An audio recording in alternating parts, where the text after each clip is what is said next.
บั้งไฟ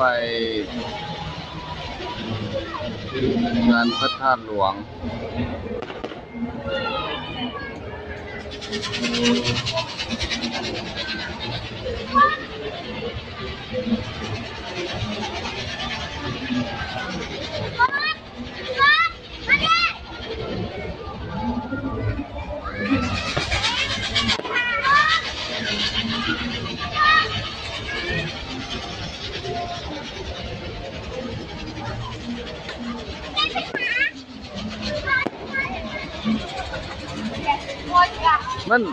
มันบ่มีบั้งไฟดอกแบบแต่ก่อนเฮาอันจุดมันขึ้นมันเป็นนั่นเนาะ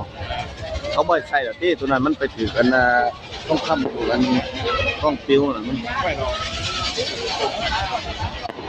นี่อันนี้บั้งไฟตะไล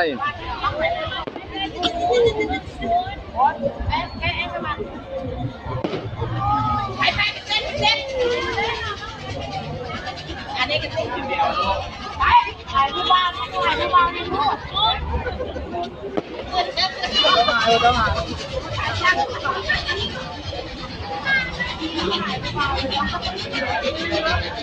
บั้งไฟพญานาคบั้งไฟพญานาคบั้งไฟพญานาคบั้งไฟพญานาคโอ้ไม่ไปไวขนาดคุณโอ้พระจันทร์เต็มดวงเขาเบิ่งนี่พระจันทร์เหมือนบ่เต็มเนาะเหมือนบ่เต็มดวงเนาะ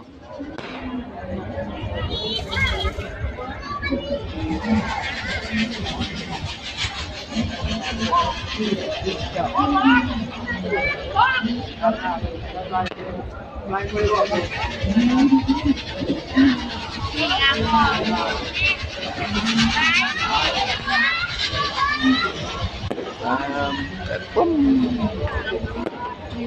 ขึ้นสูงเติมเลยนะหมดแล้วบ่โอ้แต่ว่ามันนั่นจักดอกมันนี่กี่ชุดจ้องใส่จ้องมันโคใส่แล้วแตกเลยไม่หลังไม่ค่อยแตกใส่จ้องมันบั้งไฟดอกงานพระธาตุหลวงเวียงจันทร์ครับเลยออกมาข้างนอกดู